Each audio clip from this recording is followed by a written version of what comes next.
வாழ்க்கையிலே மிகப்பெரிய சுதந்திரத்தை அடைவீர்கள் சொன்ன. அது எப்படின்னு இப்ப சொல்றேன், புரிஞ்சுக்கோங்க.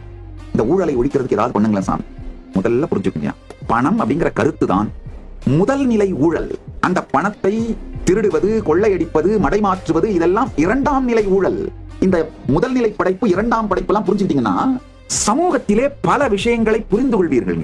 நான் சொன்னேன், முதல் நிலை ஊழல் பணம்ங்கிற கான்செப்டை உங்க மேல என்ஃபோர்ஸ் பண்ணி, அதுதான் முதல் நிலை ஊழல். பணத்தை வைத்துத்தான் உங்களை நீங்களே எடை போடுவது என்கின்ற மன அமைப்பை உங்களுக்குள் அழுத்தி உங்களை மூளைச்சலவை செய்வதுதான் முதல் நிலை ஊழல்.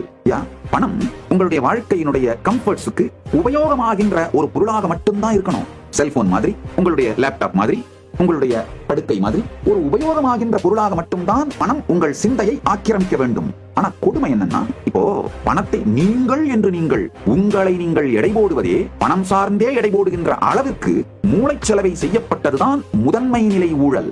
இப்ப தீர்வு என்னன்னா, ஜென்சி புரட்சி எல்லாம் தீர்வு கிடையாதுங்க. அதான் உண்மை. ஜென்சி புரட்சி நடந்த நாடுகள் எல்லாம் பாருங்க, தேரை இழுத்து தெருவில் விட்டு ஓடி போயிட்டாங்க. அவன் இருந்ததும் நாசமா போச்சு. இந்த ஜென்சி புரட்சியை கிளப்பி விட்டவங்க யாரோ அவங்களுக்கு சகாயமா உபயோகமாகுது. அதுக்கு மேல அதை நான் தொட விரும்பல. ஒரே தீர்வு என்னன்னா, ஆன்மீக வீழ்ச்சி.